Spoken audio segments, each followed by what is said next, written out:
Good morning, students, and welcome back to the next session of Artificial Intelligence. So, as I discussed already in the previous class of the introduction of Unit 2, in that I have discussed the basics of knowledge based agents, and also I have taken an example on Wumpus world. I said this is because Wumpus world is something like here, if you provide information, then only you can get the solution appropriately. So the Wumpus world was an example which says that why knowledge is necessary for an agent in order to perform the task in a way how an agent expects. So that's why in the previous session, as it was the first class for this unit, so I covered most of the concepts on knowledge based agents, which are the introductory part. So in knowledge based agents, here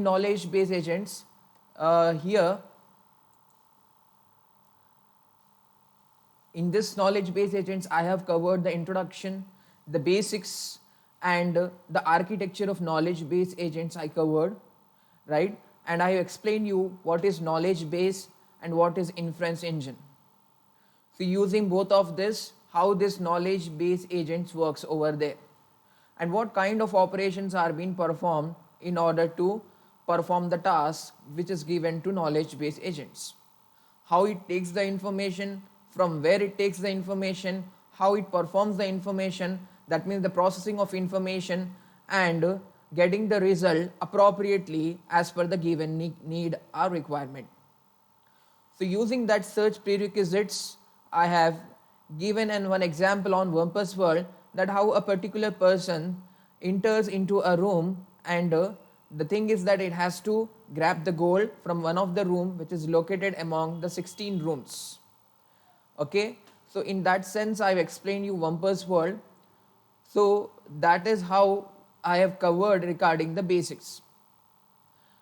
So what this knowledge base, why it is important here is we have discussed now. But the thing is that what are the ways on which knowledge base you can represent such knowledge base? Okay, that means here we need to cover the representation of knowledge base. Basically, I have discussed that what is knowledge base. Knowledge base contains a group of sentence, right? I explained you that knowledge base means collection of sentences, okay, and what it handles this kind of information will be handled by a language which is associated with knowledge base. So that language representation will be discussed now in this class, in this session.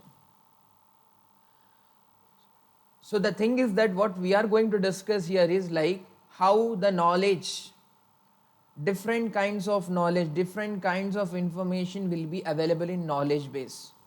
So here we are going to discuss on all of such things. So basically what we are discussing is on the representation of knowledge. So in representation of knowledge, if I say, then I have already discussed in the last class that we will be considering logics, okay, and in logics we will be discussing some kinds of logic. So what we are discussing here is we are discussing propositional logic, and also we are discussing after this we will be discussing first order logic. It is also called as predicate logic. So after this logic, this is how the way of representing the knowledge in knowledge base. And the logics, propositional logic or first order logics are the languages which it supports in knowledge base. In that sense, what we are going to discuss regarding this is about the logics. Apart from that, we will be discussing semantic webs, and after semantic webs, what is the next part here is what we are discussing regarding frames. Okay, but right now our concern is on propositional logic. So that's why first we need to discuss logic in general, and then we will be discussing propositional logic. It is called as Boolean logic because the conditions, the statement, proposition means the statements, will give you a two values, any of the two values. Either it gives you as true or either it gives you as false, but it won't give both the values. That means at one instance you cannot say that the statement follows both true or false. You can say that the statement will exhibit either in a true way or either in a false way. Now we'll be discussing much more on this. So first, we will be going so this is what we covered in the last session about knowledge base, and we have seen knowledge base agent, that how this knowledge base agents works in a function. So I have taken this function and with an example of Wumpus word. So this is how an environment, and I explained that how a person moves from one location to, that means from one room to another room, how it identifies whether there is a pit is available or whether there is a Wumpus is there or not. So this is how what we discussed in the last session. Now we'll be discussing regarding logics. So what do you mean by logic? Logics means, as I said you, that are the languages. In order to represent knowledge or knowledge representation, what we require is a language. So such kind of languages. So what the help of this language? Through this language we will be coming to know with a conclusion. Okay, we'll be coming to know with a conclusion. That means you can get the conclusion from those kind of statements or those kinds of inputs which have been given to logics. So generally also, if you think in a way, in a normal way, in a general way, that logic is something is a technique or is a process by which you can achieve one particular task. So now that means, like syntax, as I said, syntax always defines that symbols can be put together to form the sentence of a language. Because knowledge base, KB, I am representing KB, knowledge base means collection of sentences. What are this? Knowledge base means collection of sentences. So now syntax here means that the sentences whichever that has been taken in a knowledge base, the syntax will define that how symbols can be put together. That means it tells us that how the sentences should be formed in order to give a valid sentence, a valid information. And the semantic stands here for, in logic, it defines the meaning of sentence. That means generally also in any language, the first thing what we focus is on the grammar of a language. So you can say that the grammar of a language is what the syntax of a language. And if the sentence what you have written over there should give a valid meaning from that sentence. So that's why semantics is the part which discusses or which defines the meaning of a sentence. That means that sentence should give a proper interpretation. Why this sentence is required? Because if any input has been taken and they ask, knowledge base agent asks that for kind of sentences what it requires for the given task to perform, then the sentences or the information should be well defined, and should have a proper valid meaning for that sentence. Example, if I say here the language of arithmetic, if you say now like for example, if you see the first sentence here, what do you mean by this? X plus 2 is greater than or equal to y. For example, if I just consider this complete part as a sentence, now I know that if I take in another way something, if I'm taking this, are it is giving anything there? No. So it is not a valid sentence. X2 plus y, actually we taken as x plus 2 is greater than or equal to y, but for what it is greater than here, nothing is there here over, right? So it is not giving a proper meaning. Okay, that's why it's not a sentence. If I take here x plus 2, second example, which is greater than or equal to y, is true if and only if, when it will be true, when this statement will be true, if the number x plus 2, this x plus 2, the number, it should be no less than the number y. Okay, it means that x plus 2 should be equal to y either, or else x plus 2 should be greater than y. So that is why you can assume this sentence as a valid sentence. It is true only if these two conditions get satisfied. So in this way we can represent, we have another third example as well. You can see here that x plus 2 is greater than or equal to y is only true, I mean like it's just true in a world where if you take the value, let us I take x as 7 and y as 1. Now what happens here is, as I substitute x as 7, that means 9 is greater than or equal to 1, that means the sentence is true for the given value x as 7 and y as 1. So that is why the sentence, the true can be checked by the conditions which are associated with the sentence. Now this will be checked. For example, if I take second example, then it can be checked by taking the if. Okay, this is if and only if. By this, that means this part and this part have a relation, and that relation is no less than the relation. And in the third example again, it has a value of x as and y as 1, x as 7. So using that set, we need to know, we can get that a particular sentence whether it is true or not. Okay, if you take other than the value, like if I take x as 0 and y as 6, what happens? What happens? That means 2 here, 0 plus 2 means it becomes 2 is not greater than or equal to 6. No, that's why the sentence is false over here. So in that way, that means logic is all about representation of sentences.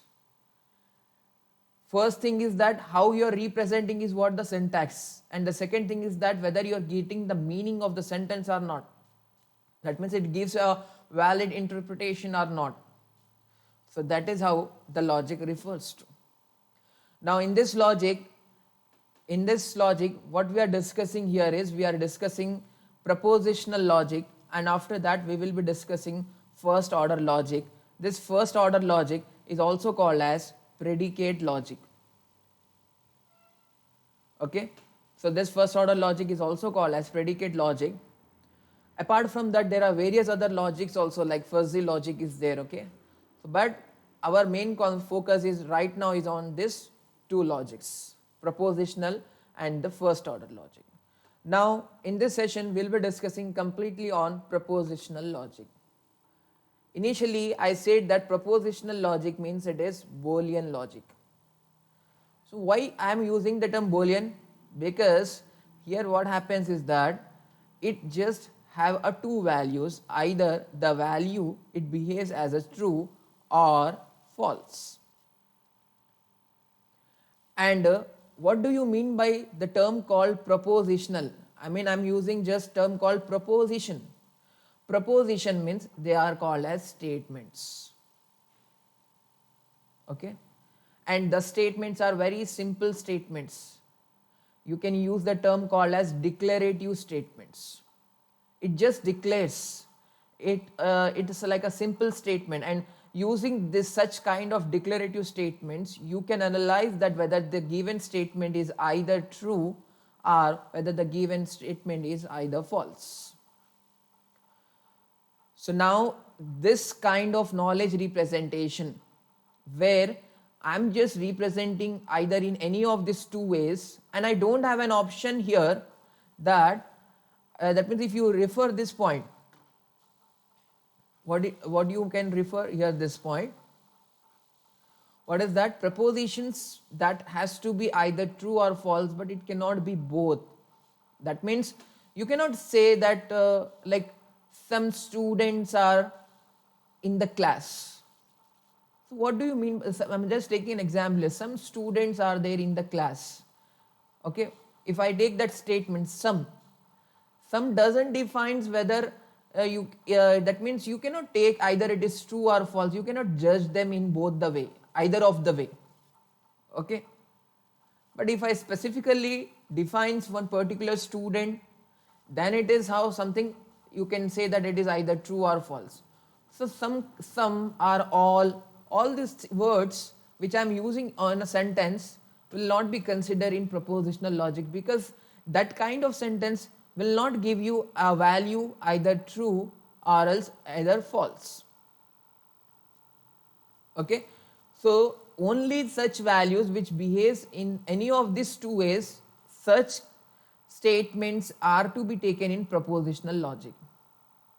Remember, this propositional logic here means the sentences which are a part of knowledge base we are considering here.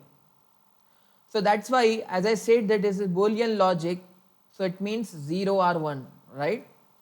That is true or false. Now there are some of examples here. So what is this technique? Propositional logic is a technique of knowledge representation.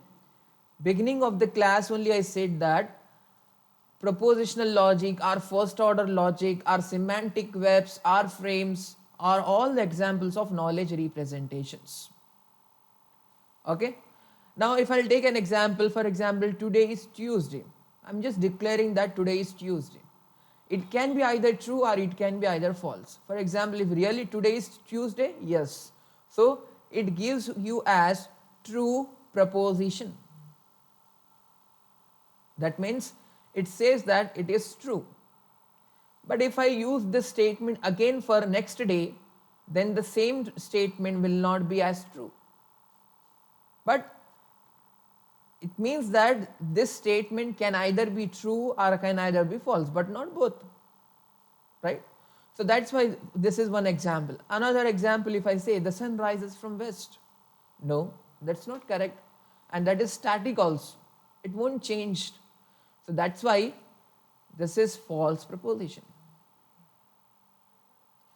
So this is a single statement, today is Tuesday, or if I take the sun rises from west, it's a single statement, and this single statements you can represent them as a single statement. So you can represent either in true proposition, either in false proposition. If I take an arithmetic values here, if you see this one, everyone knows that this is a false one, but the last one will be the true one. So in that sense, what happens is propositional logics are something which is declarative statements. I mean, you can say that as a statements which just have any one of the value which is true or else false. Now going to the next part, that is syntax of propositional logic. So syntax means it is showing that how you have to define the propositional logic.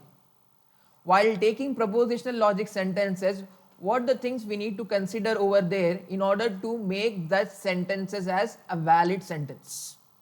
That's why we are using the term called syntax here. Syntax will let you know that what are the procedures to be followed here, and what are the allowable sentences or what are the valid sentences that has to be taken while taking propositional logic.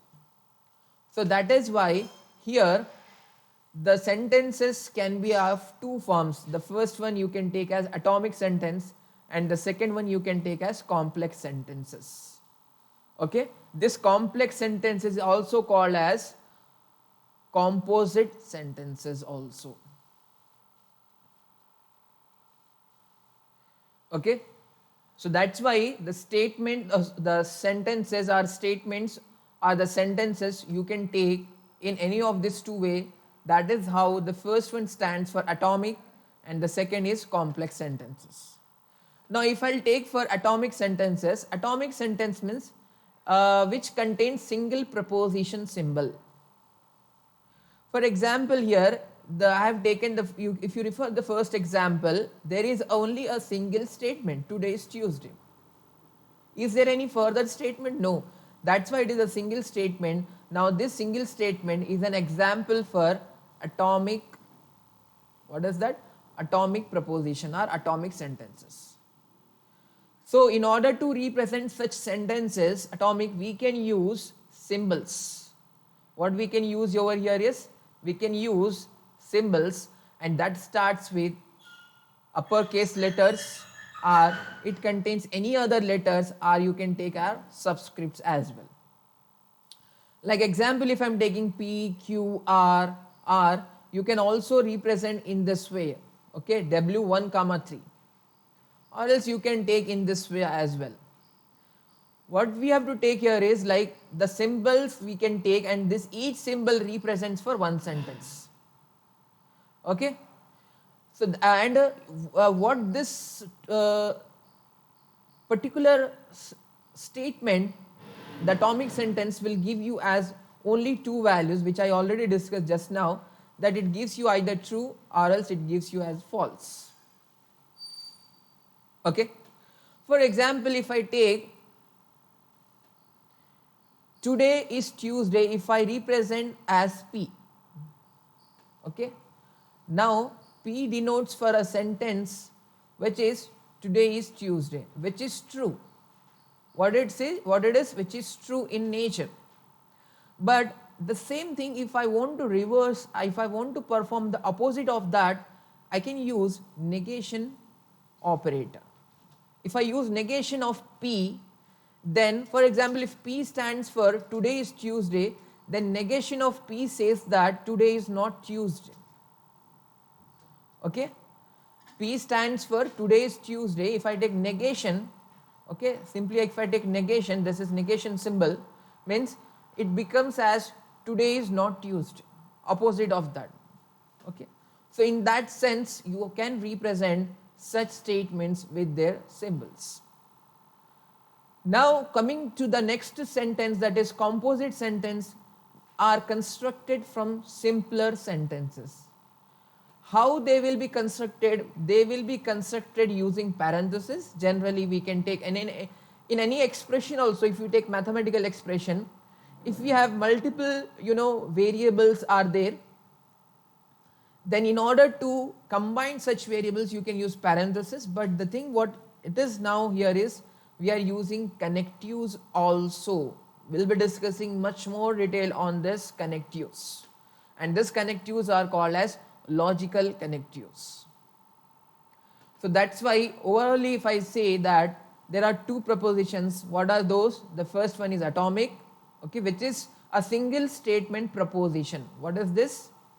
Single statement proposition. Atomic refers. Compound proposition or composite proposition or complex proposition, any name you can use here, okay. Multiple statements. We are using multiple statements here. Now atomic proposition, as I said you that we are using single symbol. So here again the example are there, like the sun rises from west is your false atomic proposition. The sun rises from east is also a proposition, but it is in true atomic proposition, right. So this is about atomic. Next is about compound proposition. And the compound proposition or complex proposition or composite propositions are constructed by combining simpler or atomic proposition. So we are using logical connectives. For example, there is an example here as Arsalan is an engineer and Arsalan lives in Dubai. Now there are two sentences. If you consider the first sentence as P, Arsalan is an engineer, I consider as one statement as a P, and Arsalan lives in Dubai, I can consider as another statement, I can make them as Q. Now for this P and Q, there is an operation called as AND. So this AND is called as connectives, which is logical connectives. Also, if I go for the next example, like Arsalan is an engineer, which I am considering the statement as P, and Arsalan is a doctor, I am considering this as Q. Now I am connecting both the statements through a connective which is called as OR. So AND or OR are called as connectives here. And This are the group of statements. You can take two statements, you can take multiple, like three propositions, four propositions. So here we have taken how many proposition? Two proposition. The one proposition stands for P, which is says that Arsalan is an engineer, and the second proposition which says, which is symbol is Q, which denotes that Arsalan lives in Dubai. The first statement, and here it is a doctor. So how you are connecting? Through connectives. So now we'll be seeing again much more on that. So that's why if I use two term like P1 and P2, okay, if I use P1 and P2 are two atomic sentences, okay. Now what is going to happen here is, for example, if S is a sentence, now negation of S is also sentence. Like I said you here, what is that? Today is Tuesday is what? A sentence. Okay, if I represent S as today is Tuesday, then if I take negation of S means today is not Tuesday. So this is regarding negation, right? And the second one, this is about the first one, negation. And the second one says that if an S1 and S2 are sentences, then S1 and S2, and means this is called as conjunction. Okay, what this is called as conjunction, and this is also a sentence. So just now we have seen that Arsalan is an engineer and Arsalan lives in Dubai. That means you can take as P and Q, or else, okay, you can represent in this way, or else you can, if I take as S1 and S2, S1 stands for Arsalan is an engineer and S2 stands for Arsalan lives in Dubai. That means I can say that Arsalan is an engineer and lives in Dubai. So this is how a conjunction. Now this is also a sentence, but this sentence is not a simple sentence. This sentence is a compound sentence. What is this? Is a compound sentence, because it is a combination of more than one statements or one sentence. Similarly, if I take the next example again, in Fn, S1 and S2 are sentences, then disjunction or operation. What is this? Or operation. So that's why again if I take the second example, that what is that? Here, if P represents for Arsalan is an engineer P, or Arsalan is a doctor, then I am using P or Q. So this P or Q, if I take in this way S1 and S2, then you are performing disjunction. So this is conjunction and this is disjunction. And this is also a sentence, and which sentence it is? Compound sentence. Similarly, there is another symbol which you can call as implication. You can represent in this way, or else you can represent in this arrow direction.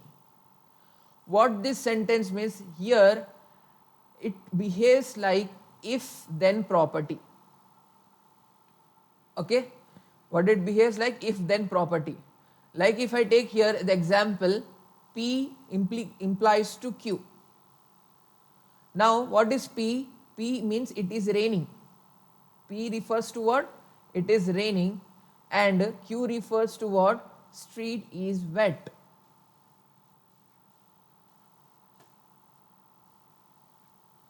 What this Q represents for? Street is wet.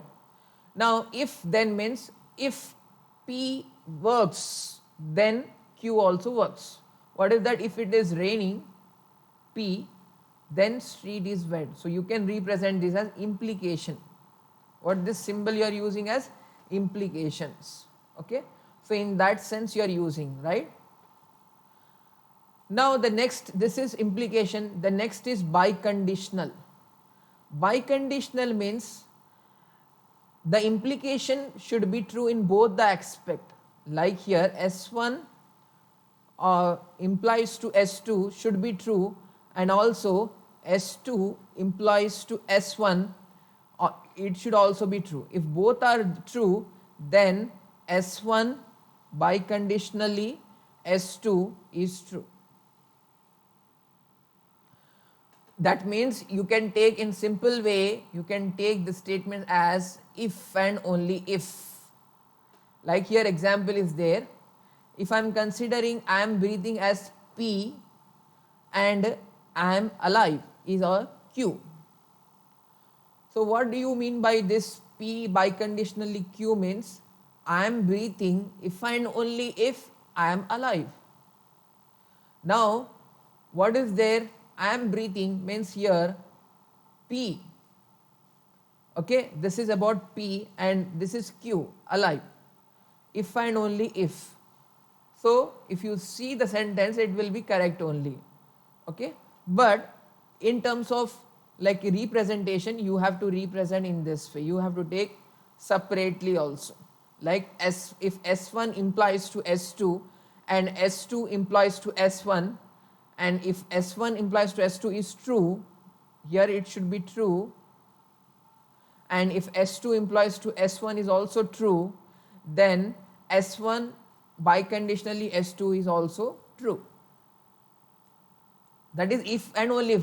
From both the side they are responsible. That means both the statements should be true, okay, and that should be perform implication operations from both the end.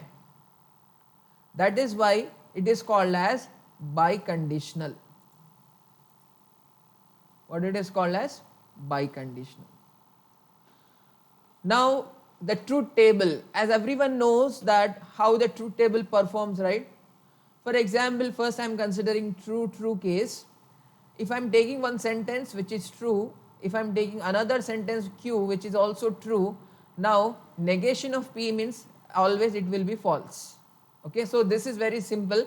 So wherever P is false, it becomes true here. Wherever it is false, like here it is false, so it becomes true now. Here also it is, when it P is true, the negation of true means false. Here also it is false. So this is very simple. I am not going much more on negation, but I will be concentrating on the other connectives. All are connectives. Now the first one we will see with an example here. P and Q. Arsalan likes football and Arsalan likes baseball. This is one statement. I am using and connective, right? So what I am using here is, we have to see if like this, if Arsalan likes football, this is true, and Arsalan likes baseball, this is also true. That means overall also it is true only. But in other case it is false. Why? Because if Arsalan likes football and Arsalan doesn't like baseball, so the given statement, initial statement, will become as false, because and operation means both of them should be get true, then only the overall condition get true. That's why you can see here, when both are true in this part, if you see both are true, then what happens, it is true, and the rest of the cases it is false, because in any of the P or Q it is false. That's why you are performing AND operation. Truth table you can refer, okay, and is about that one. And if I take P or Q, what happens here is that Arsalan is a doctor or Arsalan is an engineer. That means if any one of the statement is true, then overall statement will become as true here, because OR operation is there. Means if both are true, then also true. If any one of the true, then also true. But if both are false, then only it is false. That's why you can see here, in this case, P is false, Q is false. That's why P or Q is also false. Okay. So this is regarding P or Q. Now implication, implies here. So just try to understand here why it is false in this case. First we will see true case. If it is raining, yes, if it is raining, that means if it is true, then the street is wet. Surely. Why? Because if raining, ultimately what happens, the street becomes wet. Right? Now if you take the second case, what is the second case? That P is true and Q is false. That means if it is raining, and false means the street is not wet. How it is possible? If the raining happens, how can the street will not be wet? So ultimately that statement will become as false. When it becomes as false here? Why? Because if the first condition is true and the other condition is false, because of the first condition only the second statement will become true. Okay, but as you know, first statement is true, and how can the second statement become false? That's why it will become false. If you say in example way that if it is raining, if I am taking true, and false means it is not wet. If it is raining, then the street is not wet. How it is possible? No, that's why it is false. But if you go with other cases, false and true, if it is not raining, then the street is wet. It can happen also, right? Sometimes if there won't be any raining, still the street can be wet because of overflow of water from any of the apartments or something else, right? So there is a possibility that that statement can become true. That's why this also becomes true. And if both are false, ultimately it is false only, right? If it is not raining, if it is not, no, both are false means ultimately it will be true only. If it is not raining, false means if it is not raining, then the street is not wet. That's true, right? That can also happen. See here, what we are discussing is all the possibilities. It's not compulsory that what the statement says that should happen. Okay. So that's why is there any possibility of having that true? Yes, it is true. If it is not raining, like here if I am taking false here in this way, in this one, if it is not raining, then the street is not wet. Yes, possibility will be there. That's why here it is true. That's why here also it is true. So only false when if it is raining but the street is not wet. So that's why this statement, such statements won't be a valid statement. That's why it becomes as false. This is about P implies to Q. Now the biconditional. What is the next thing is about biconditional. In biconditional, first see the condition true, true. Like if I am breathing, if and only if I am alive. That's true, right? If you are breathing, you are alive. So that's why it is true. But if you go for the second case where P is true and Q is false, what happens? I am breathing if and only if I am not alive. How can it possible? If you are breathing only if you are not alive, that means how can a dead person can breathe, right? So that's why this statement becomes false. So this statement becomes false. Similarly, if you go with the third example, false and true. False means P is false. So if I am not breathing, if and only if I am alive. Because here it is true. That is also false. So here also it is false. Now for the first statement, both are false. I am not breathing if and only if I am not alive. Yes, that's true. Because if a person get dead, how can the person can breathe, right? That's why this statement are true. What you can say in biconditional means dissimilar sets values are false and similar sets values are true here. In this one, if both are true, then also true. If both are false, then also true. But if any one of the false, it means it is false. That is biconditional. So this is regarding the truth table. So what we have covered? Negation, conjunction, disjunction, right? Implication and biconditional. All these connectives we covered with truth table. Now for example, if I am using such connectives in an expression, in a complex expression, then what we require is we require a precedence, the priority of such operators, which has to come first and which has to come later. So the negation operator or the not operator has the highest precedence from compared to all other operators. That means the first priority should be given to not operator, that is negation, followed by conjunction and then disjunction, then implication and then biconditional. That means the least priority will be given to biconditional, the highest priority will be given to the not operator.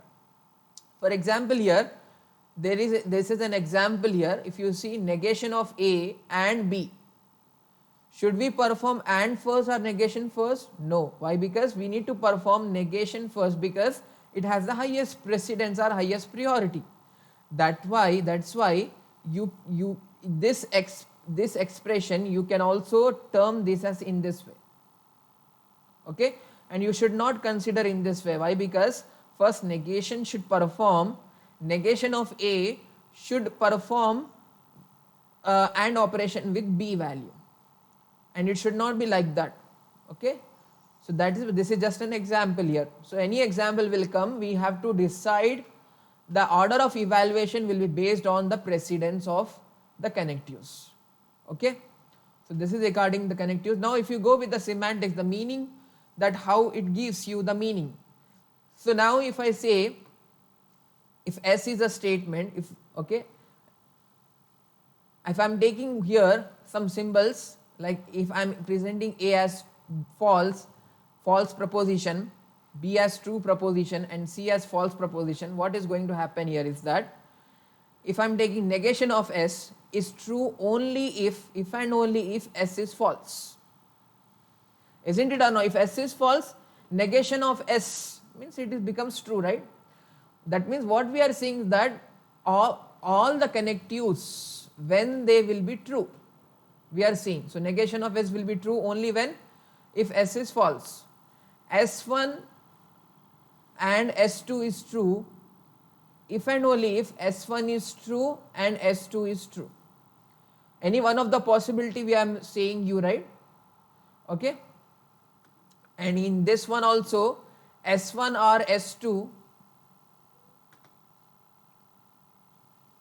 now I am going for the third one, S1 or S2 is true only if and only if S1 is true or S2 is true, right? This is also true, this is also true.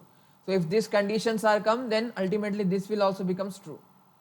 S1 implies to S2 is true when S1 is false or S2 is true. Okay, isn't it or not?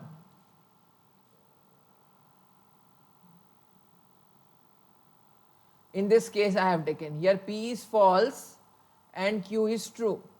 So P implies to Q is true. That means P means S1 and Q means S2. So here you can say if S1 is false or S2 is true. Now if I take in opposite way, then it becomes false if S1 is true and S2 is false. Negation of on that one.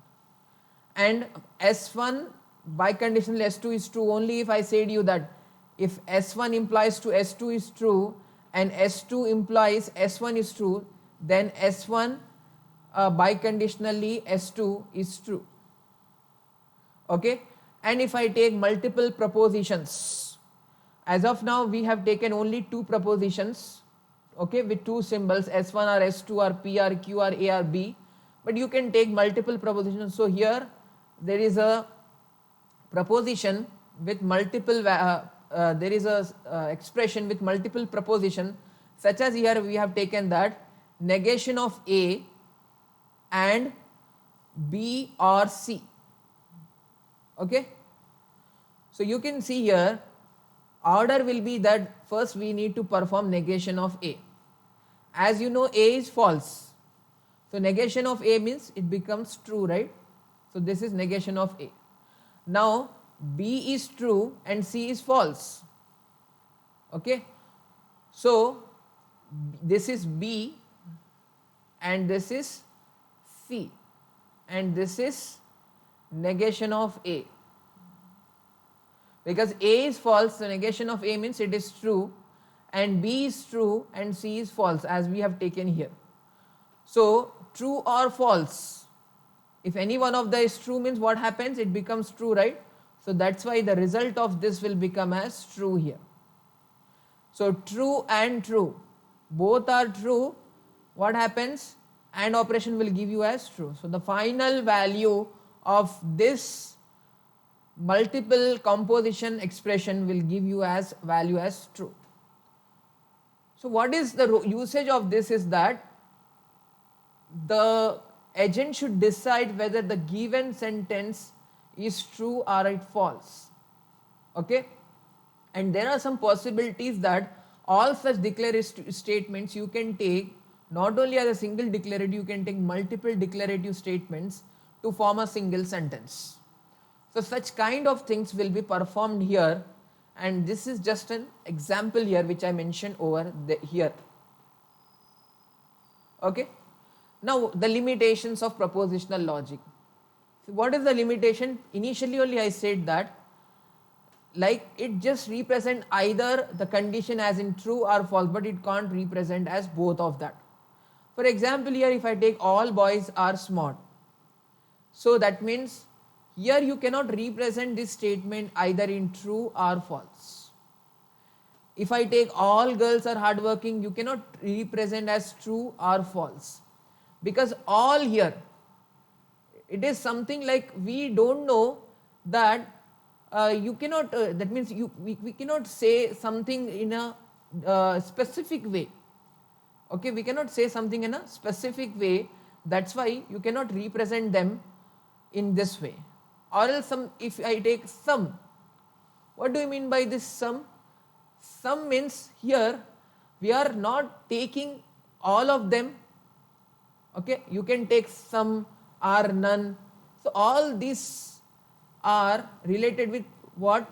Are not related with propositional logic. That means there is a possibility that the knowledge can have such kind of information. So such kind of information will not be processed by propositional logic. That's the reason like it has a limited expressive power because of these constraints. Because of these constraints, it will not express in an effective way and in an inefficient way. So for that purpose, we need to focus in the next logic. Okay, first order logic will be seeing that because this kind of statements will not be represented by propositional logic. Okay, so this is regarding the propositional logic. Okay, so in the next session we'll be discussing the next logic. Okay, so this completes today's session.